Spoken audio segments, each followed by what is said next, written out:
All right, guys, welcome back. We're going to be talking UFC 312 today. An amazing top to bottom stacked card, just loaded with top 15 fighters. If you can't pick up on the sarcasm there, that's exactly what it is.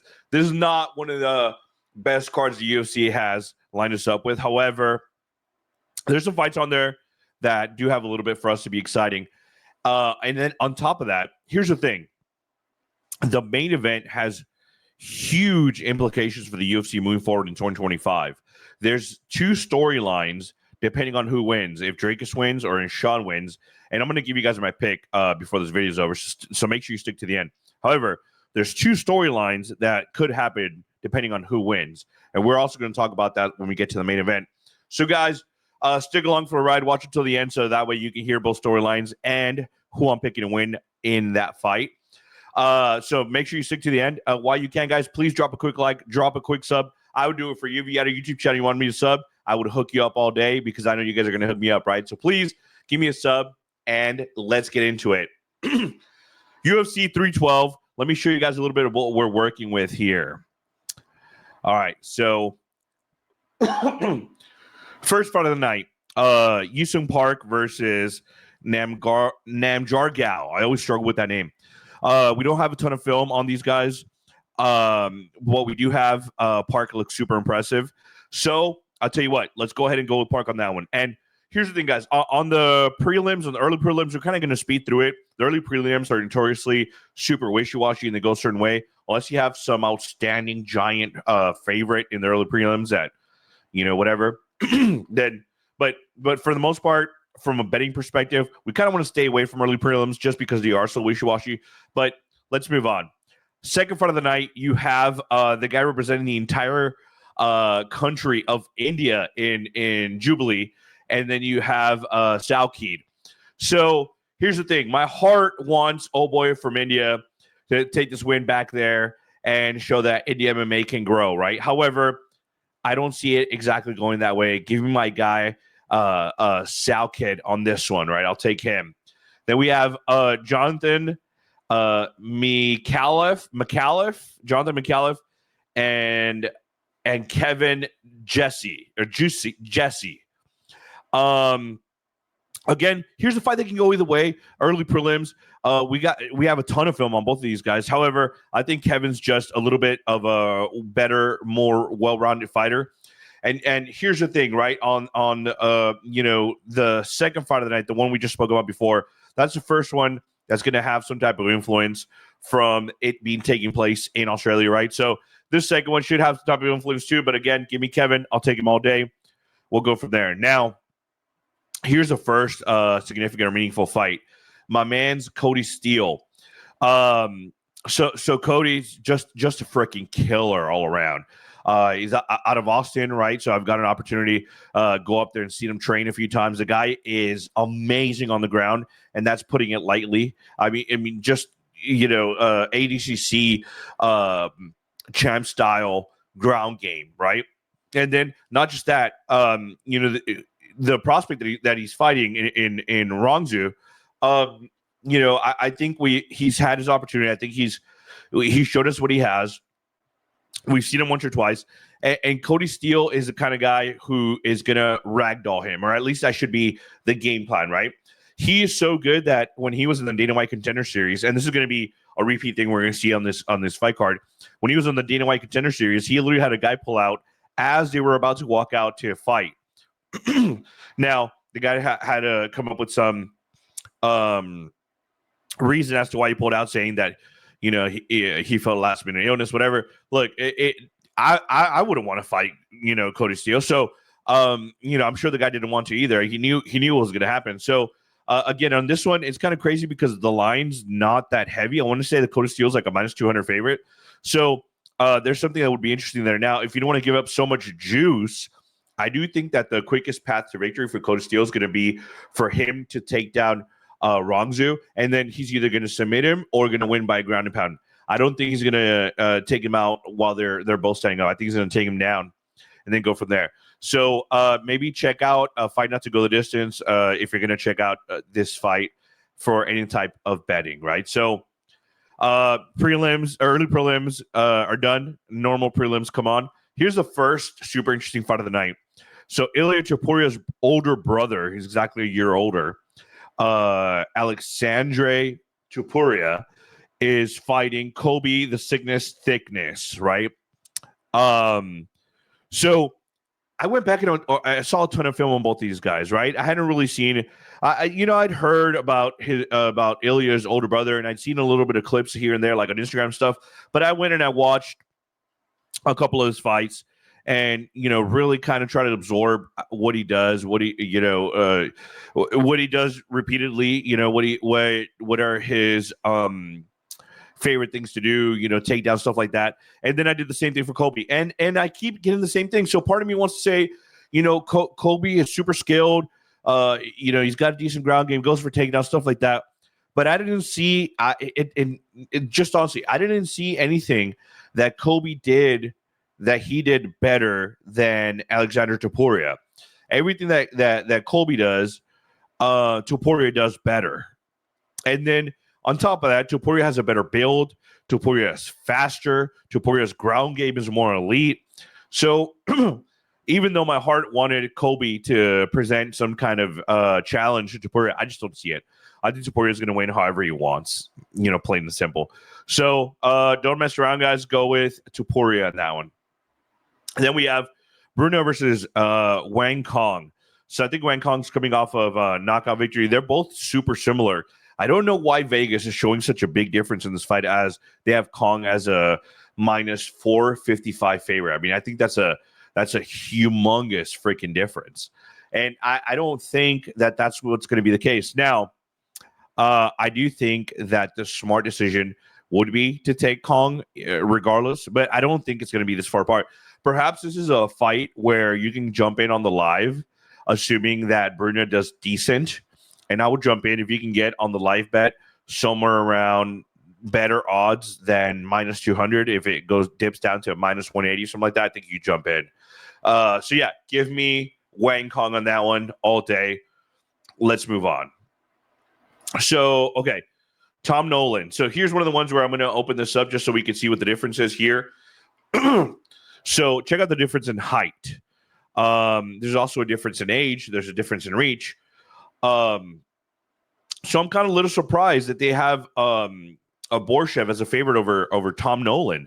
It's very, very surprising. I know they have similar records. We know that Borshev, we've seen some of him in the UFC. I think Tom Nolan we've all seen once, and then previous that was Dana White Contender Series. So yeah, I don't see how they have Borshev as the favorite. In my opinion, this is one of those fights where you're going to want to beat up the underdog. I think you take the plus 114 and you ride that to the bank. Look, he's a younger fighter. He's a taller fighter. He's a bigger fighter. He's got the bigger reach. How many of those instances have we had younger, taller, better reach fighter lose the bout? I don't think it's very often. I don't think it's very often at all. Give me Tom Nolan all day on that one. I'll take the plus money on it. So here's another one of the interesting fights for me. The Jack Jenkins versus Gabriel Santos. So neither one physically is going to be superimposing over the other one. However, Jack Jenkins with those leg kicks, Jack Jenkins at home, Jack Jenkins coming off of an injury. I think all these things are playing into his storyline. He needs this win big time. So I think Jack Jenkins is going to come in here and put on a show for his local fans. The guy's got a mullet. The guy has broken 4 or 5 legs just before he got to the UFC, and then got to the UFC in the first fight and showed, hey, this is how I chop them legs with these kind of kicks. So give me Jack Jenkins all day. Again, the plus money at plus 190, and he's fighting in Australia. If it goes to a decision, we already know what's going to happen. So come on, I'll take Jack Jenkins all day, and we'll go from there. So that's it for the prelims. Now we're going to go, so now we're going to the main card, right? So Jake Matthews versus Francisco Pardo. By the way, guys, does that sound like a pay-per-view, a paid pay-per-view? Same thing, right? So does that sound like a pay-per-view first fight of the night right there? Does that sound like something?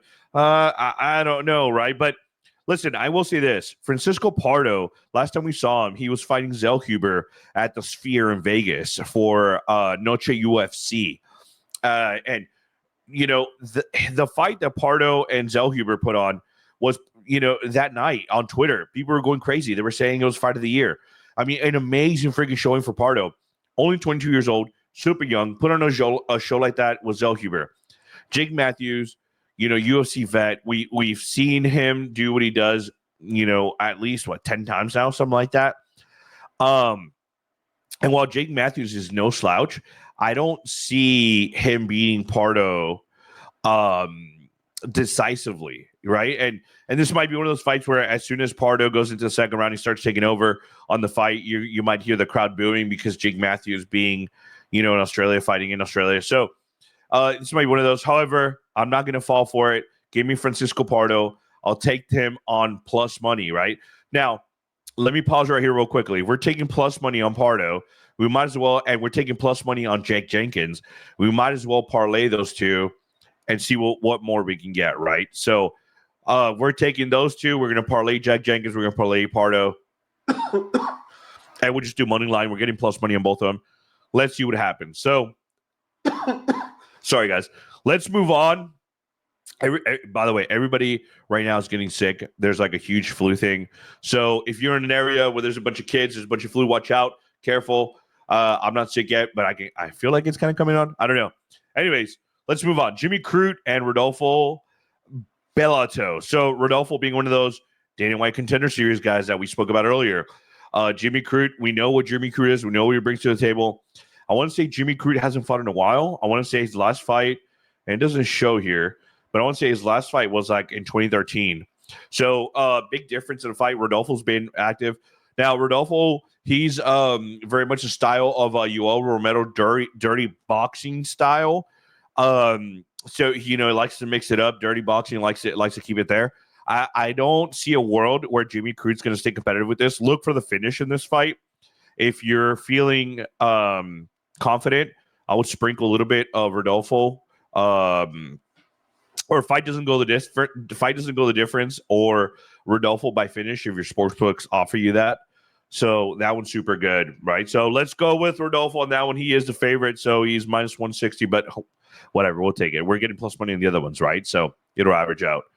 Then the third fight from the main event, Justin Tafa versus Tyson Teixeira. So here's a super weird one. Justin Tafa is 4-4 on his last 8 in the UFC. However, let me show you guys a little something. So, and you guys see this right here? You guys see that Justin Tafa is 6 foot tall, while Teixeira is 6'7". Teixeira is also, I want to say he's 25, while Tafa is, the older fighter. So, again, this is one of those where how often are you seeing the younger, taller fighter, the more beastier fighter, the knockout king? How often are you seeing him lose to, older, smaller fighter? I don't think it's very often. In this instance, though, the only thing that I would warn against is that Tafa does have the ability to change a fight just in one punch, as most heavyweights do, right? And we know that Teixeira is going to go in there and look for that finish as well. So, look, this fight can go either way. It might behoove you to bet the fight doesn't go the distance on this one, because I don't think it's going to go the distance. However, I myself am going to go Teixeira, and yeah, I think that's a good pick. So we'll go there, right? But again, take a look at the fight doesn't go the distance, and kind of judge it on you, and make sure you guys aren't betting with anything. You cannot afford to lose. Be cautious, right? If you need help betting, I'm going to put down the link at the bottom of this description. Let me know what you guys think, though. 7-inch reach advantage. What do you guys think? Do you guys think that gives you the advantage that Vegas thinks that it does? Because I feel like everybody's writing out Tafa at this point. I haven't seen anybody online pick Tafa. So let me know down below, and we'll go from there. Co-main event. We have Tatiana Suarez and Zhang Weili. So here's the thing with Weili. We've seen Weili struggle when she gets taken down. Even though she's been getting better as of late. Tatiana Suarez, that's her bread and butter. She's going to want to take down Weili. That has to be her game plan. I don't see a world in which Tatiana doesn't, go in there and just try to take her down right away and work from, the 4th minute on. Let's just say it takes a minute to get her down. So, yeah, I don't think that this fight's gonna be all that different than from what we're expecting. So give me Tatiana Suarez on that one. She's a minus 122. They expect it to be close. Hopefully it doesn't go down in a decision, but if it does, Give me Tatiana. I think she's going to take it.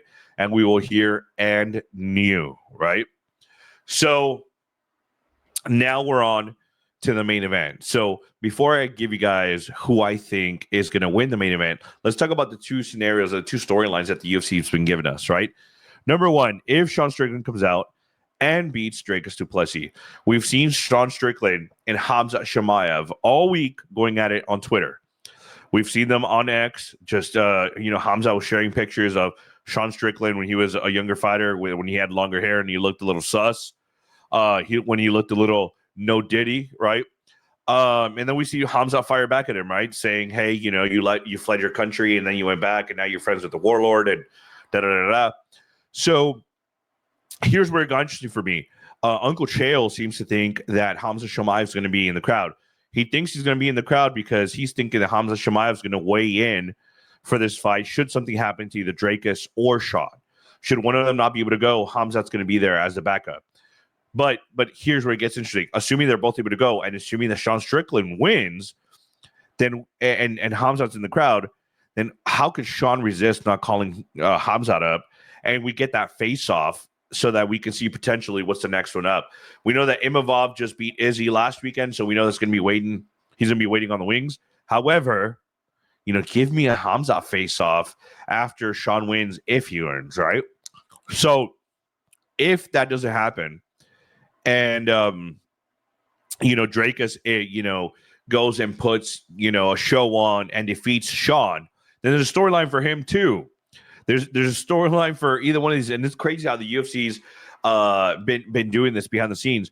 But we've gotten taste, whether it was through Embedded or whether it was through other interviews that Sean Strickland did. Sean Strickland's quote was almost verbatim. I don't know what Dricus did, but Alex Pereira really hates Dricus. He really hates him. And I think it has something to do with the fact that Dricus beat Sean already. Dricus beat Izzy. And I think Alex feels some type of connection to both of those guys. So I think there's a reason why Alex doesn't like Dricus. We don't know it for now. But what we do know is that he hates Dricus.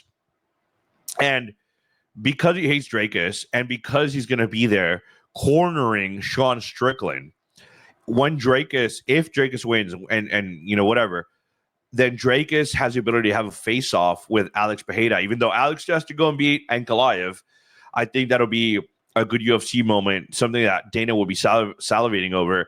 If Alex says, you know what, I'm going to come avenge my buddies, I'm going to drop in weight, and I'm going to come get this belt and get champ status. How amazing would that be?